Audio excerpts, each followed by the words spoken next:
Chegamos ao episódio 4 de Creature Commandos. E que episódio, senhores! Depois de jogar uma grande reviravolta na semana passada, o episódio de hoje de Creature Commandos prometia muito. E realmente cumpriu com um baita flashback envolvendo Doninha e cameos de personagens da DC. E no vídeo hoje vamos continuar a nossa saga para analisar todos os episódios de Creature Commandos. Em meio ao trailer de Superman, eu sei que todo mundo agora só quer saber de Superman, mas esse episódio do Creature Commandos teve muita coisa que vale a pena não só discutir por causa da série, mas também por causa do DCU. Então, nesse vídeo, vamos ver as referências, os arcos dos personagens e fazer aquela mega análise. O episódio inicia com o Rick Flag se despedindo da princesa Ilana. O curioso é que os dois já parecem estar no modo casalzinho. Ele diz que precisa levar a Cersei de volta para os Estados Unidos, enquanto a princesa sugere se eles não poderiam simplesmente executá-la ali mesmo. O que é uma frase um tanto quanto suspeita para uma princesa toda inocente, não acham? Aqui a gente já tem a primeira prova do roteiro que a princesa Ilana está escondendo o jogo. O Rick desconversa e se despede dela. Nos Estados Unidos, somos apresentados ao John Economos, lá da série do Pacificador e do Esquadrão Suicida. E aqui a gente tem um personagem que confirma o final dos eventos do Pacificador. Mais uma coisa que é canon no DCU. Economos é cercado pela advogada que representa o Doninha, a Elizabeth. Ela tá querendo saber onde que está o seu cliente. Sim, o Doninha tem uma advogada. E esse episódio vai ser muito focado nele e no seu passado. Aliás, esse episódio é o que vai ter o flashback que talvez seja, assim, o flashback mais inesperado com o maior plot twist. Porque o Doninha, desde o Esquadrão Suicida do James Gunn, todo mundo sempre diz que ele é uma criatura sem consciência que matou várias criancinhas. E nós nunca questionamos essa frase desde lá. E esse episódio, mais especificamente esse flashback, é o clássico de que uma história sempre tem dois lados. Eles estão na prisão de Belle Reve, e nesse momento a equipe chega na prisão, e está sob o olhar do ciumento Frankenstein. Ele está num helicóptero próximo, e quando observa a noiva falando com Rick Flag, já assume que tem algo entre os dois. Ele fica tão possesso que desconta nos pobres ajudantes que estão ali com ele. E aqui podemos ver como que essa personalidade mimada do Frankenstein faz ele tirar conclusões precipitadas. E também dá pra ver que ele é só um pouquinho inseguro em relação à aparência dele. E eu consigo entender, né? Coitado. Isso porque ele fica com inveja da barba do Rick Flag Sr., que convenhamos, né? É uma senhora barba. E voltando pra advogada, o Doninha reconhece ela, mostrando que sim, ele tem algum traço de personalidade humana. Ele é chamado de John, que vem de John Doe. Esse é aquele nome que o pessoal dá para uma pessoa que não tem identificação. Agora, nos quadrinhos, o Weasel se chama John Worrell. Então aqui acabou fechando que ele usa parte do nome que ele tem nas HQs. E nessa cena a gente tem a primeira dica que o Doninha talvez não seja essa máquina de matar crianças que a gente ficou sabendo no passado. Apesar dele não ter uma personalidade, ele consegue reconhecer a sua advogada. É bem verdade que é por causa do biscoito, mas tudo bem, né? Faz parte. O Rick não revela onde eles estavam para a advogada. E depois ele entra numa discussão com ela sobre o Doninha realmente ser inocente ou não, já que aparentemente ele matou 20 e poucas crianças. E a advogada defende o seu cliente dizendo que não foram 20, e sim 8. Temos aqui um pequeno vislumbre desse acidente no passado. Contudo, a Elizabeth rebate, dizendo que não há provas concretas sobre o seu honroso cliente animal. E bom diálogo essa frase aí da advogada que o Doninha não matou aí 28 pessoas, e sim 8 crianças. Melhorou um pouquinho, né? De 20 para 8. Vemos que Frankenstein fez o seu helicóptero colidir no chão. E agora ele vai atrás desse tal Rick Flag cheio de ciúmes. Dentro da prisão, é hora do interrogatório da Cersei pela Amanda Waller, acompanhada pelo Economos e também pelo Flag. E também aprendemos aqui que com as suas mãos atadas, a Cersei não consegue conjurar magia. Essa foi a justificativa do porquê que o Doninha conseguiu derrotar a Cersei. Ele foi mais rápido do que a Cersei conseguia conjurar magia com suas mãos. Muitos reclamaram no episódio anterior que a Cersei foi nerfada. Eu acho que foi, mas essa é a explicação que a história dá. E até que faz sentido, mas não muda o fato que ela foi nerfada. Quando a Waller pergunta o que a Cersei pretendia ao invadir o país da princesa, Ela revela que estava ali para salvar o mundo. E como? Matando a princesa, obviamente. O Flag acha isso muito paia, já que, né, ele tá todo apaixonadinho pela princesa Ilana. A Cersei garante que o que ela tá dizendo é verdade, e ela vai até mostrar o futuro para Amanda Waller. E finalmente, nesse episódio, a gente vai ter a explicação daquela cena que a gente viu no teaser envolvendo os outros heróis da DC. Contudo, só antes eu queria reclamar de um negócio que eu sei que é insignificante, mas eu tenho que tirar do meu peito. Mas a Cersei vai continuar com essa ferida no rosto? Será que vão levar pro live action? Porque muitas vezes, numa animação, quando um personagem tem um machucado, no episódio seguinte esse machucado some. Mas quando um machucado continua de um episódio para o outro, é porque eles têm alguma intenção, né, de utilizar isso para alguma coisa narrativa. Sabe, se não for relevante, o machucado some. O Goku no Dragon Ball perde vários dos seus machucados. Mas o Tenshinhan, que tem uma cicatriz no peito, ele segue até o final do Dragon Ball, porque aquela cicatriz era relevante. Será que eles podem fazer a mesma coisa aqui com a Cersei e esse machucado no rosto? Eu sei que isso é insignificante, mas eu queria discutir isso com vocês. E enquanto isso, o Doninha tem uma reunião com sua advogada. Ela tenta provocar alguma reação no seu cliente ao mostrar as fotos das crianças supostamente mortas por ele. E isso meio que funciona porque serve como gatilho para termos outro flashback. E aqui começamos parte do flashback desse episódio. Pelo jeito, essa forma do flashback vai ser em todos os episódios mesmo, né? O lado bom é que, pelo menos pra mim, esse foi o melhor flashback que a gente teve até o momento. Um grupo de crianças brinca num parquinho de uma escola.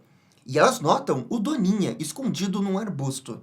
Ele parece receoso, mas quando elas oferecem uma comidinha, a criatura aparece. É nesse momento que esse flashback acaba e vemos o Doninha mastigando e depois tossindo uma das fotos. O tempo da reunião acaba e a advogada fica frustrada, mas promete descobrir a verdade. Olha, é louvável o quão obstinada é essa advogada com o Doninha. Isso é uma advogada de respeito! Até porque ficar aguardando tanto tempo com tanta paciência para ter uma mísera resposta, um sinalzinho ali, não é para poucos. Agora, é só uma pena que esse episódio tem 20 minutos e isso prejudica muito você querer desenvolver mais um personagem com Doninha com esse flashback e essa relação com a advogada. Porque além do flashback, além do Doninha no presente, você tem a história principal que tá andando. Ainda mais num episódio que o foco no presente não é exatamente o Doninha. No episódio da noiva, as coisas foram mais fáceis, porque ela era o foco tanto no presente quanto no passado. E isso cria essa sensação que você tá vendo quase que um filler envolvendo um personagem no meio da história principal. Não é um negócio que estraga esse episódio, pelo contrário, eu ainda acho que é um episódio muito bom, mas é o que vai impedir esse episódio de ser excelente. Mesmo não podendo fazer magia com as mãos, a Cersei consegue projetar essa visão de futuro na mente da Waller. E aí, galera, é uma loucura total. Vemos essa versão casca-grossa da princesa jogando milhares de bombas nos Estados Unidos e invadindo o país. E, inclusive, ela está acompanhada do que parece ser o Gorilla Grodd. Tipo, eu acho que é o Gorilla Grodd, mas eu também não quero tirar a possibilidade de ser, sei lá, o Solovar. Massacres de inocentes são feitos pelos soldados. A Casa Branca é tomada. E é então que acontece a grande cena. Vemos vários heróis do DCU mortos. E de formas bizarras pela Ilana e o seu exército.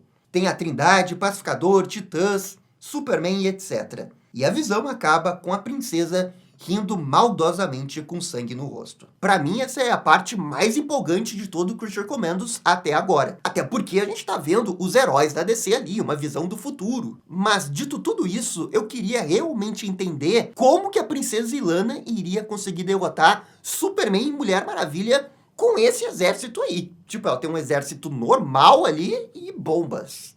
O que ela poderia fazer? E aqui, ó, entre os personagens, vamos citar Supergirl com o visual da HQ Mulher do Amanhã, Mulher Gavião com o visual que ela aparece no filme do Superman, Gladiador Dourado, Mulher Maravilha, Robin Damon, Pacificador, Vigilante, Batman, Mr. Terrific. Aqui tem 2 desconhecidos que eu, infelizmente, não consegui identificar.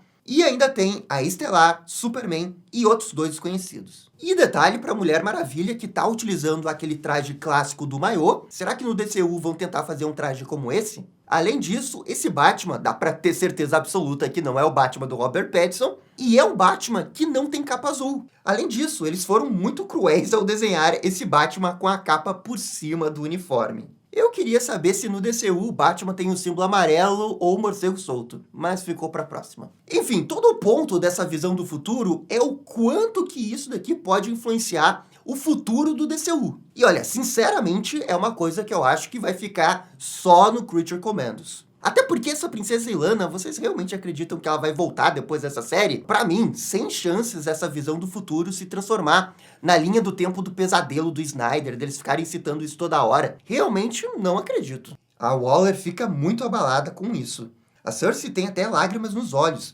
E juntando tudo o que viu, a Amanda depois fala para o Flag e o Economus que acredita nessa visão.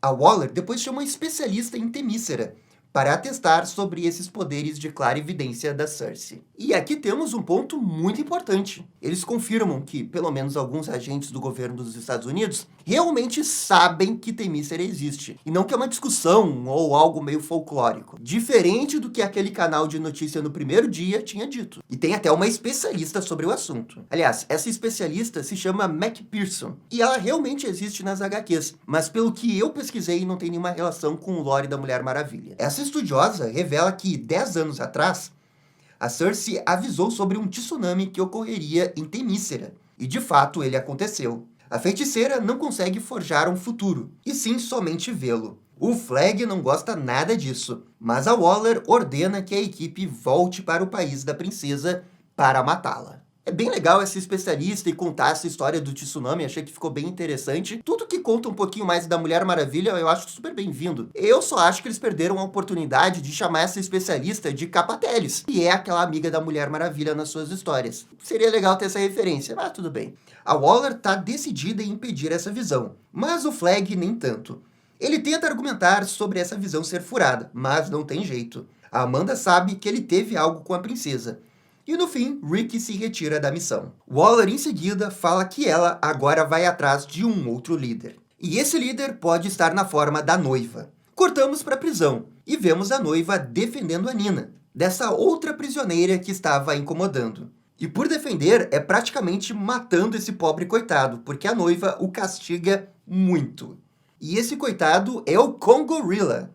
Ou melhor, era, né? E essa cena é para mostrar que agora o grupo do Creature Commandos, eles são realmente amigos, eles se importam uns com os outros. Eles se ajudam na cantina da prisão para evitar bullying. E esse é o clássico movimento do James Gunn, a gente vê isso em praticamente todas as suas histórias. O Economus aparece ali avisando eles que tem uma nova missão, e estão partindo imediatamente. A caminho da sua casa, o Flag tenta contactar a princesa sem sucesso. Só que ele tem mais problemas próximo dele. E assim que ele chega em casa, o Frankenstein também aparece ali, e uma luta insana acontece. E o pior é que o Rick Flag nem sabe o porquê que eles estão lutando. O Frankenstein só diz que ela nunca vai amá-lo. A porradaria é bem franca, até que o Rick consegue mirar no olho da criatura, e as coisas se acalmam na medida do possível. E se a gente tava reclamando da nerfada da Cersei, o que dizer da bufada do Rick Flag Sr.? No primeiro episódio, ele ganhou de um cara que emite energia nuclear, que dá pra até passar um pano porque era o companheiro dele, talvez eles nem estavam lutando sério. Mas agora ele luta com o Frankenstein e ele ganha do Frankenstein. Mas aqui, ó, nessa luta também não dá pra nem reclamar,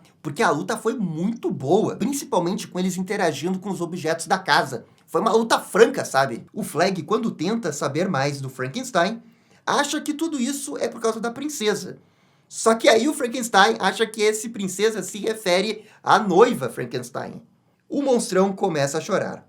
Quando o mal-entendido é revelado, os dois ficam super de boas e até tomam chá juntos.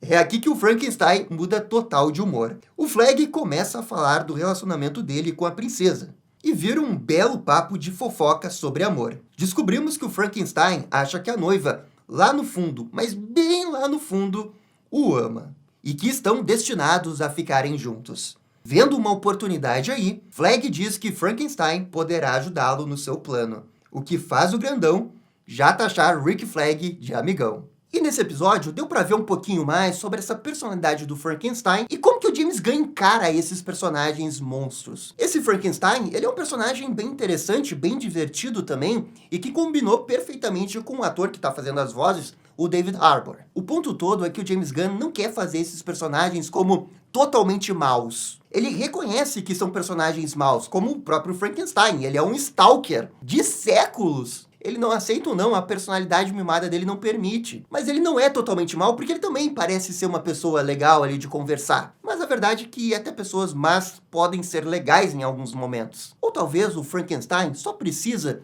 ter um bom guia, uma boa figura paterna para melhorar os seus comportamentos. Talvez o Rick Flag Sr. seja esse cara ao longo da temporada. A bordo do helicóptero, novamente, Nina e a noiva começam a se dar bem, visto que uma já salvou a vida da outra. A noiva, sem rodeios, fala que a nova missão é de matar a princesa. Nina nunca matou ninguém e pergunta à noiva se ela vai ter dificuldades para fazer isso. Ela pondera e responde que um humano a menos significa mais lugar para monstros como eles. E daí vamos para o flashback fatídico do Doninha. Voltamos para aquele parquinho onde agora ele está brincando inocentemente com as crianças. Tudo está bem, até que um sujeito vê aquela cena e fica com medo do Doninha. Ele liga para a polícia e se arma para ir proteger aquelas crianças. Pois é, galera, vai ser aquele clássico mal entendido. Mas assim, ó, eu também nem consigo culpar tanto esse cara que ligou para a polícia e pegou uma arma, porque ele viu um monstro, o Doninha. Pô, eu não sei, eu também teria ligado para a polícia na situação dele. Uma das crianças descobre que a porta da escola está destrancada. E aí vai toda a criançada para lá dentro.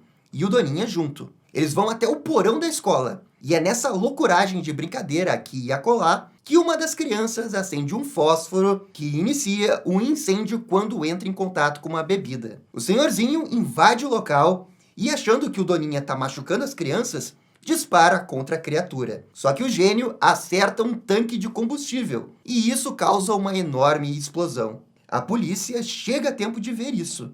E lá dentro, o Doninha vê que esse disparo tirou a vida de quase todas essas crianças. Menos de uma, que ele se empenha em salvar. E agora eu preciso reconhecer a trilha sonora desse episódio. Mandaram bem demais. A trilha perfeita para você se emocionar no flashback. Eles estão ligados, eles sabem. James Gunn sabe. Também é agora que a gente volta pro trecho que a gente viu no início do episódio. E tudo muda de perspectiva. Claramente o Doninha não é o culpado dessa história. A gente tem a perspectiva da história do Doninha. E percebemos que o Doninha foi injustiçado por causa da sua aparência. Os policiais chegam atirando no Doninha sem nem perguntar. O coitado tá desesperado, tentando achar uma saída, até que o Doninha se vê sem saída e avança pela porta da frente. Contudo, os policiais atiram nele e o acertam bastante. Ele solta a garotinha que estava tentando salvar, e com isso, ela também morre sob os destroços da escola. O Doninha é capturado pelos policiais, e no presente, a Nina se pergunta o que será que ele está sonhando. A noiva chuta que ele deve estar perseguindo esquilos, sem saber de todos os traumas que a criatura passou. Terminando o episódio. E fica aquela sensação que em algum momento o Doninha vai morrer nessa temporada e ninguém nunca vai ficar realmente sabendo o que ele fez naquele dia. E vai ser visto injustamente como o cara que matou 8 crianças, muito embora ele queria até salvar elas. E esse foi o 4º episódio de Creature Commandos. Foi um episódio muito bom, principalmente esse flashback envolvendo o Doninha. E todo o papo envolvendo o futuro da Cersei. Isso aumentou a importância dessa série. E o plot twist envolvendo a princesa realmente me pegou. Agora, o ponto negativo desse episódio, eu acho que é a questão da repetição. A mesma fórmula que a gente viu nos outros episódios da série. É a terceira história que a gente vê, e o passado do personagem é sempre, ele não é tão vilão assim. Isso deixa tudo muito previsível, ainda mais num flashback como esse envolvendo o Doninha. O flashback ainda é muito bom, mas ele teria sido ainda melhor se ele fosse imprevisível. E tem também o fato de ser um episódio do Doninha, mas nem tanto assim do Doninha no presente.